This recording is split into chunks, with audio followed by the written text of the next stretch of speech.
Hi, everyone. Welcome to A Heart for Writing, where we provide resources for writers at every stage in their writing journey.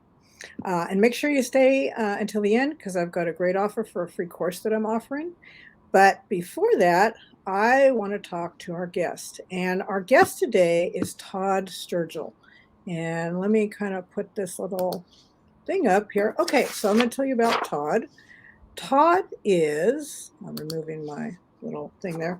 Todd's an illustrator and author. He lives, draws, and hikes in the North Carolina mountains with his wife, kids, and an overactive rescue dog named Max, who's named after his favorite picture book character. Todd loves to draw and write about dinosaurs, mysterious creatures, and characters with big dreams. He's drawn to stories that explore humor, imagination, STEM related themes, and journeys full of wonder. His first book, you can see it on screen, Except Antarctica, is a meta learning and hilarious picture book featuring a rogue group of cheeky animals who love nothing more than a challenge and the book's flustered, helpless narrator. And I am going to bring Todd on right now. There you go. Hi, Todd. Hello, How are you today?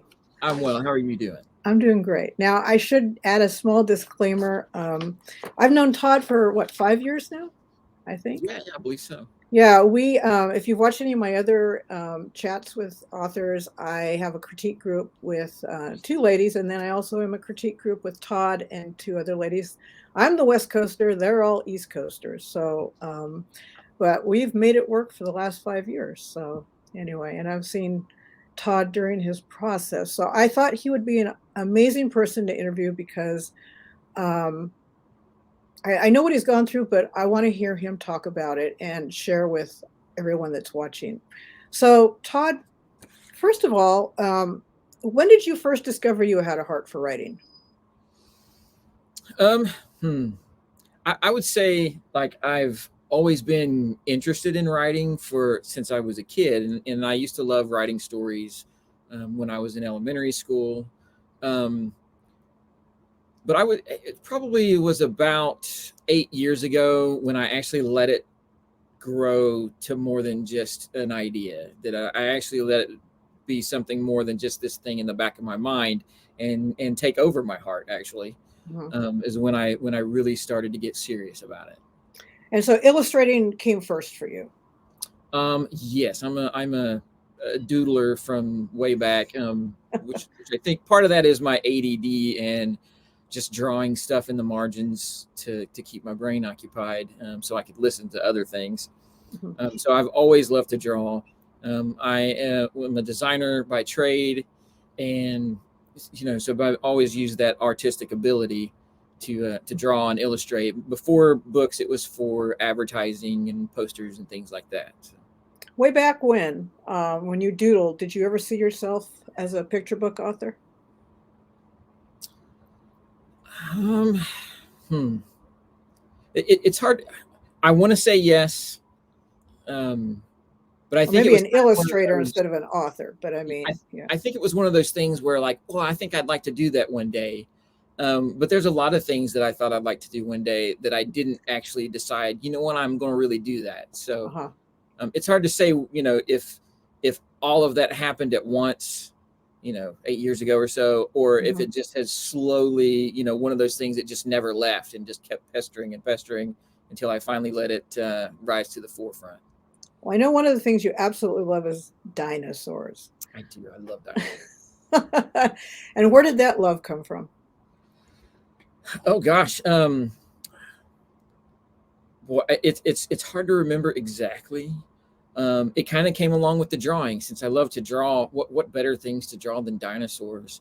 Um, I think that even before I went to school, I was drawing dinosaurs. But when I was in second grade, something happened that sort of changed my life. Um, my elementary school class was invited by, I guess I was in second grade. Yeah, they were invited by the fifth graders to come and watch their presentation about dinosaurs in their classroom. And so they had all done, they'd made volcanoes and posters and whatnot. And the day that it happened, I was sick and, Oh, and heartbroken about oh. it because I love dinosaurs. Um, my mom called the school when I went back and said, "Is there anything you can show him that's left over?" And thankfully, that teacher said, "Sure, yeah, we'll bring him in." And I went into the classroom. He was teaching class, but he took me over to the side and he said, "You can look at all this stuff. There's a video reel over here. You just hit play. You can watch that," which was claymation dinosaurs, which is fantastic. And then there's this table of books over here, and you can read those when you're done with all this other. And then when I'm done, I'll come get you. And so I looked at all this stuff, watched the claymation reel, and then on the table full of books, there were all kinds of kids' books about dinosaurs. And there was this book right here. Mm-hmm. And this is the one I went for because, I'm a second grader, but this is a real dinosaur book. This is the way I thought about it at the time. And he was so impressed that I was just reading this really thick book that he gave it to me. Oh, wow. Yeah, so that kind of changed the way. What's the name of it? What's the name of it? It's called Life Long Ago, The Story of Fossils. Wow. And it was an old book then. It was written in the 60s, I believe, the late 60s. Uh-huh. And so it was already old by the time it was in there, but it changed the way that I look at books, changed the way I look at dinosaurs, and it was probably integral to what I do now. So, yeah, maybe one day you'll dedicate a book to him because of what he. yeah, I actually dedicated my my middle grade book to my fourth grade teacher because she's the one, and she's long passed away, but right. She was the one that encouraged me, and it's just funny how you never think about back when you're 10 years old, those influences. Right. So, what do you see first when you're coming up with a story? Images? Do you hear the words? What comes first? I think really the concept arrives first, sort of an overarching idea. The words and the images happen at the same time. I sit down and I sketch and make notes of what the text will be together, and work it through that way. It's not like I don't do like thumbnails first and then write, or I don't write and then it sort of happens together. Wow. Okay. Interesting. And can you describe your writing, illustrating process? I know, or maybe should we, because I know you're going to read your book, but you're going to actually show us some of those. Yeah. I'm gonna actually tell me when you're ready, and I'll add ready. that. Okay, so Okay. I'm gonna add this. So this is kind of his process right here. Yeah, this is a presentation I put together for schools where I show kind of how one spread in the book progressed over the course of working on it. The idea for the book came in 2016, and this is from a very early thumbnail sketch version of the book dummy, where I basically made all of the little pictures so that I could see how it flowed. And so this is a very rough, looks, the actual size of this image is about 3 inches by 1.5 inch tall, because I just wanted to keep it loose. And we see here the characters are stacked up. The owl is pulling them here, but this is where they're going across the water. And so it's very rough, very loose, and that's kind of the first step. And that's hand drawn, right? These are all hand. Yes, yeah. These are all hand drawn. So later, I'm starting to think about composition, how it's going to look, once it comes together. So it's a little bit more, a few months down the road into how the book's really going to look. But then when it's time to really start putting together, you do character development. And this is where this looks a lot more like the final. This is more than just kind of a setup. This is like, okay, this is what I really want this to look like. So now we have all of the characters from the final book. The composition is pretty much set at this point. So this is a year later. So it took a year from that last one to this to get this far. And it seems like there'd be a lot of in-betweens, but there really weren't. It was really a situation where I put this together, didn't think it was quite right, and then started working with what if I was down on the water level, kind of looking up at them, so you can really feel, like you're in the water with them. There's still a lot of work to do on the characters, and so the next step in the following year, the characters look a lot different. There's a lot more personality to them. My agent really wanted me to work on their eyes, and I had to talk them into letting me make the eyes particular for each species. They wanted them all to kind of feel the same, so that it all felt together. But I was kind of like, well, that's not what a frog's eyes look like. That's not what a snake's eyes look like. So I had to fight for that. And then finally, this is what the final looks like. And the big change from here to here is it's almost all in Turtle himself. Turtle really had a long way to go. He is the main character. Let me make this bigger. So show those two again. Okay, so if you can look at Turtle here, his shell looks like a basketball. This is what they told me.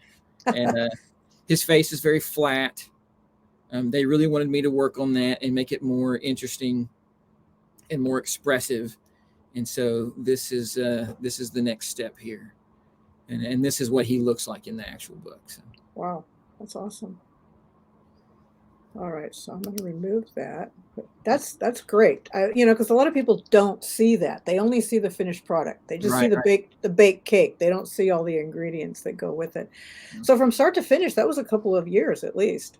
Oh, yeah. In the illustrating process. Yeah, 3 years. Wow. From early rough dummies to final illustration.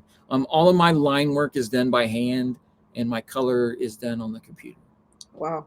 And so for people that say, hey, I'm going to write a picture book, it can't be that hard to do. Any thoughts on that? There is so much revision, and yeah, you're thinking, okay, it's a picture book. How many words? 500 words. Yeah, right. Yeah, exactly. But you'd have to ignore that you write that 500 words about 500 times, because there's little changes and big changes, and you find plot holes you got to fix, and you may not think that it's as big of a deal as like a novel, but a plot hole in a picture book is still a big old plot hole. Yep. And if you've already started working on the drawings too, if you're an author illustrator, well, you got even more work to do, because now you got to go back and work on that as well. So right. Go ahead. Well, like I was going to say, like I mentioned, you're in a critique group. So, and not that I'm asking for kudos and stuff, but how instrumental do you think that we as a critique group were in giving you constructive criticism and finding those plot holes? It's not an exaggeration to say that I wouldn't be a published author without my critique group. And just because before an agent ever sees it, which is even way before an editor ever sees it, the feedback that comes from a critique group just makes the book better and better and better. And what I'm finding out now is, later on when you're working with an editor, they're much more forgiving about fixing things than on your first one. They want to know you've got the goods the first time. And so while my editor and my agent are going to help me a lot on my next book, if I hadn't gotten it as clean and tight as I had with the critique group, particularly with the text, I don't know that I would have landed the agent or gotten an editor and a publisher. So this is a perfect time to talk about. Can you talk about your journey in getting your agent? How easy was it? Let's see, what's the number? I think it was in the 40s. I sent 40 something query letters to agents. I did them in batches of 10. So sent out 10 query letters, gave everyone enough time to respond. For some that said, hey, we respond within a month, I would check those off and then maybe send out one more at the time. But basically I tried to do everything in batches so that I wasn't just all the time having to write new queries. So I would do them in a set, research agents, had them in the order of the ones I like best. The one that I ended up, my agent who actually, I had two responses that were really interested. The agent that I ended up going with was actually early on in the process, but she had gone on a worldwide traveling thing. This was before, the pandemic. Mm-hmm. And so she didn't even see it Oh. forever. So it was exciting to get that call because she was one of the ones that I really wanted to work with. Right. Do you ever feel like giving up? Yes, definitely felt like giving up. And as you know, there was a day, and the critique group really helped, where I was like, I don't know if it's worth it. I feel like I've got a good idea. I feel like, someone should like it, but I wasn't getting much feedback from agents. I was getting just either no response at all or form rejections, and it was disheartening at the time. And I had no idea that was. I mean, that was a week, 2 weeks before the actual agent I ended up with contacted me. I was like right on the edge and felt so disheartened. Yeah, and I do remember that. I remember you didn't even want to come to critique group. I think you even didn't come to critique group a couple of times, and we kept emailing you and saying, "Look, you've got something good. You cannot give up." And then it was like you emailed, "Guess what? Guess what?" So I think Yeah. I think that happens. I think it's you're right at that point where you're like, I'm just going to go back to illustrating ads or something. This is not for me. And then all of a sudden, so I mean, never give up. Obviously, that's just you just got to keep going. So this is a good time to talk about except Antarctica. And first, I do want to show.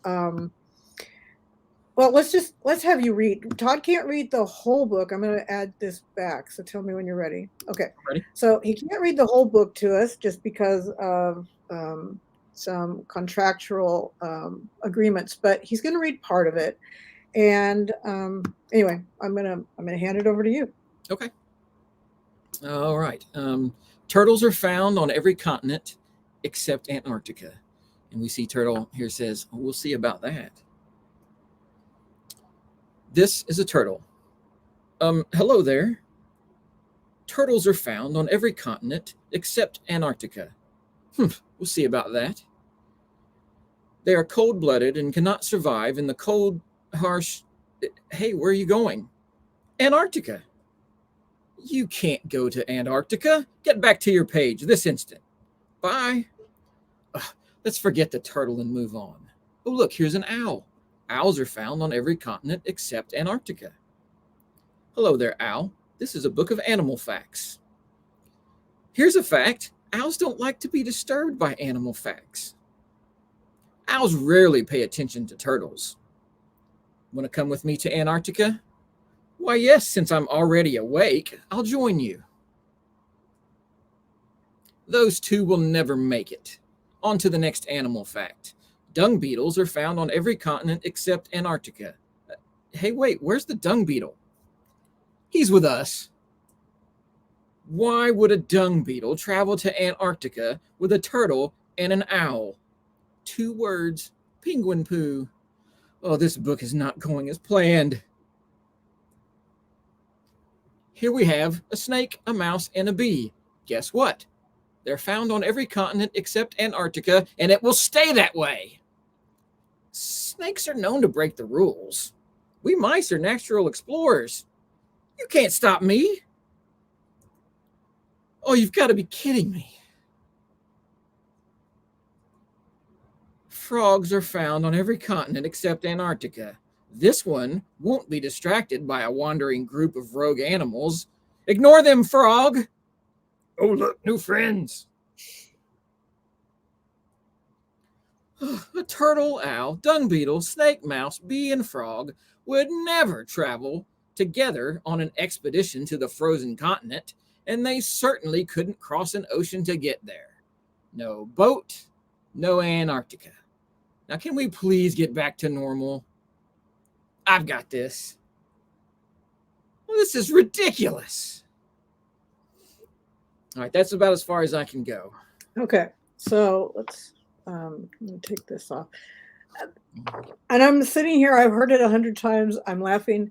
Um, I have my own copy and I still laugh every time I read it. I And want they to do show, make it to Antarctica, but yes, they do. And the back of the book has amazing animal facts. So this book is great for not only just the humor, but you're learning at the same time. And, now every time you hear something about some animal not in Antarctica, it's like, yes, I know that. I know that. So Todd's book, it is an ALA Association for Library Service to Children 2022 notable children's book. It won that. It's also, this is in it, after all those 40 people rejected it, it's now been nominated for Bill Martin Jr. Picture Book Award for 2023, the Black Eyed Susan Book Award Committee of the Maryland Association of School Librarians has been nominated. Let's see, the North Carolina Children's Book Committee and ISLE for 2023 Reader's Choice List. And, I'd say this book is doing pretty good. yeah, it's doing really well. And Iowa, that's Illinois, and the great thing about all of those is they're nominated, and then the ones who actually decide who wins, they're actually the students and kids in the states. Wow. They're the ones that vote, and so it's librarians and teachers mostly. Some of them let students nominate as well, but it's each state has their own panel of librarians and teachers. Some have authors and illustrators narrow it down, and so I'm very, very proud that Except Antarctica is on all four of those lists. There's also another one I just found out about. So the Pennsylvania Children's Book Award, and I don't have the official name for that. It's a finalist for that one as well. That's so great. Congratulations. So let's talk about school visits. I know you've been able to do some. Talk about that. How did it go? What happened? What was the most aha moment for you? Let's see. Well, most of them, all but one, have been virtual, and just because of the pandemic, and frankly, the other one probably should have been.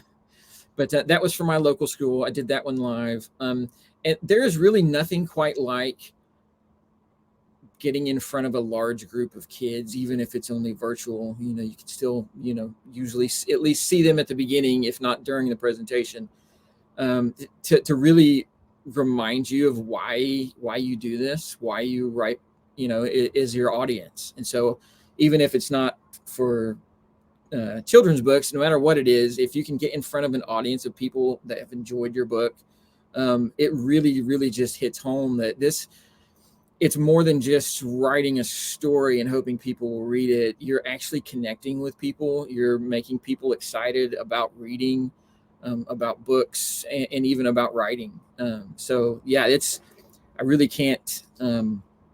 At the beginning, I thought, well, this will be a nice way to make a little extra money if I can do a few school visits. And now I want to make sure that I'm doing them regularly, just to keep myself, just to keep reminding myself of how important it is to students and for people out there that read, to deliver these great stories and connect with them. Mhm. And I think the kids, well, I don't think, I know, the kids wrote you notes afterward, didn't they? They sent you thank yous, which, Yeah, one class, everyone in the class sent me a card. Another one, they made a fake medal because their class voted my book for the best book of the year. They had a March Madness book tournament, and so they made a little medal for that. And yeah, that's I used to have them all up on my board, but I had to take them down because now I need my board to start planning my next book. So. okay. And what grades were those that you visited I virtually? presented virtually to an entire elementary school. A couple of the other virtual ones were for third grade and a second grade. The ones that sent was a first grade. They sent Mhm. most of the things, and the live version was for I believe it was first through fourth. Okay. Um, So you talked about taking all the things down for the next project. Any hints on what the next project, or is that, under wraps still? I am not allowed to say what the next book is about just yet. Okay. Um, but my But inspiration is over 65 million years old. wow. Okay. We'll let our viewers and listeners ponder that one for a little while. But there is something coming, right? Yes, yes. Definitely. The, Probably the, what, 2 or 3 years from now? right, right. We're very early on, so Yeah, we don't have a date yet. So that's exciting. Well, I know as critique group, we don't even know anything about it either. So even if somebody promised me something, I couldn't let the cat out of the bag. So, um, my last question for you is advice to new writers or illustrators. Children's book writers and illustrators. What advice would you give to somebody that really wants to go into this crazy business? I think, oh my gosh, there's so much. Um, well, let me give a couple. The first is whatever idea gets you into it, don't don't let that be the only thing. Um, I have another book idea. It's nowhere near being published or anything like that, but it was the one that got me into it. That I thought, oh, this will be the one. This is going to get me into it. But then once I started to learn more about the process, I started taking some classes. I had a critique group. I realized that maybe that's not the one to start with, and so that was a very difficult decision for me to say, okay, I'm going to put this thing that got me into it before I'd ever talk to anyone else. I got to put that aside and start with something else because I know I'll be able to learn more if I start with something I'm not so attached to. And that thing that I decided to start with that I wasn't so attached to ended up being Accept Antarctica. So that was a really, really good decision for me in the long run. That was very hard to make at the beginning. And the second piece of advice is get as many critique partners, mentors, instructors, as many people as you can. Get your work in front of them, and that's scary. It's scary because you're afraid. Oh, what if they don't like it? What if it's not perfect? Well, it's not perfect. It's not. Mine was not. There was all kinds of things wrong with my first draft. I mean, it goes a completely different direction. And I would not have known that had I not let myself get input from a lot of different people. And you have to be able to trust those people. I mean, that's one thing I've noticed in a critique group is, Mhm. we've been together for 5 years, Right, and right. during that time, we built up trust that our whole purpose was not to just, oh, pick apart something. It's because we genuinely care about each other and we genuinely want to see each other succeed. Yeah, yeah. And I know critique is hard. I mean, sometimes when you guys give it to me, I'm like, oh, that was the best line in the whole chapter. And they think it stinks. And then I, go away and I think about it for a couple days and I'm like, yeah, they're probably right. I think if you're talking to people who have the same passion for what you're wanting to do, Mhm. um, then it doesn't take long to realize, okay, they're not trying to just say this is what's wrong with it. They want me to succeed. They Right. care about my success, and so they wouldn't say this if it wasn't something that they felt strongly about. They're not gonna say something negative about something I've given to them unless they feel like I can make it better. You know, I'm not gonna just trash something. Right. You know, I'm gonna say, you know what, this thing doesn't work for me because my hope is by giving feedback that my critique partners or you can absorb it and decide, you know what, I don't agree with them, but I've thought about it. Or, you know what, maybe they have a point. Maybe I can do something different here, which is how my book got as good as it did, just from getting feedback and this doesn't work. This kind of works. This, oh, we really like this. So, it's as much keeping what's working as it is fixing what's not. And what was interesting too is during the process with you, I mean, we felt everything as you went through it. And the day that that book came out, I mean, it was almost like we were the grandparents, you know, or I don't know how you want to say it, but it's like I cried when I saw No. when it, well, you know, and it's like I felt I was so happy for you. It was like after everything, look, here it is. Mm. It's the book birthday. It came out, and one thing I do want to mention, you know, connecting with Todd in the description, he also, you know, I have, whoops, I have my autographed copy, which you know is near and dear to my heart. He does offer an autographed copy, so there's links. Um, there's different links and you know how to connect with him on social media where you Mm. can find his books and how to get an autographed copy, which you know that's always pretty amazing. So anyway, thank you so much, Todd, for being here. I appreciate it. You Oh, know, thank you for asking me. I really enjoyed it. that's great. So we'll talk to you very soon. Anyway, thanks again to Todd. I just because there's some stuff today that I learned that I didn't even know, and even though I've known him for a few years. So thank you for watching. Also, I did want to tell you about my free course. You know, as writers, sometimes we just sit there and we're like, you know, here's the page. I don't know what to write. So I have these little things that I made. So do you struggle with writing? You're ready to write? Fire up the computer, see the blank page and your ideas evaporate. I understand your frustration. I actually have a free video course. It's coming overcoming blank page syndrome. 7 short videos under 5 minutes each, 7 simple solutions. And here's what a few students are saying about it. Um, the videos are short. Oops, sorry about that. That went away way too fast. But anyway, sorry, let me do that one more time. Anyway, here's what people are saying. There's a link in the description if you're interested. And I'd love it if you'd go ahead and sign up. So thank you again for being here. I hope you subscribe because there's so many more authors that I'm going to be interviewing and I don't want you to miss any of those. Anyway, thanks again. We'll see you next time.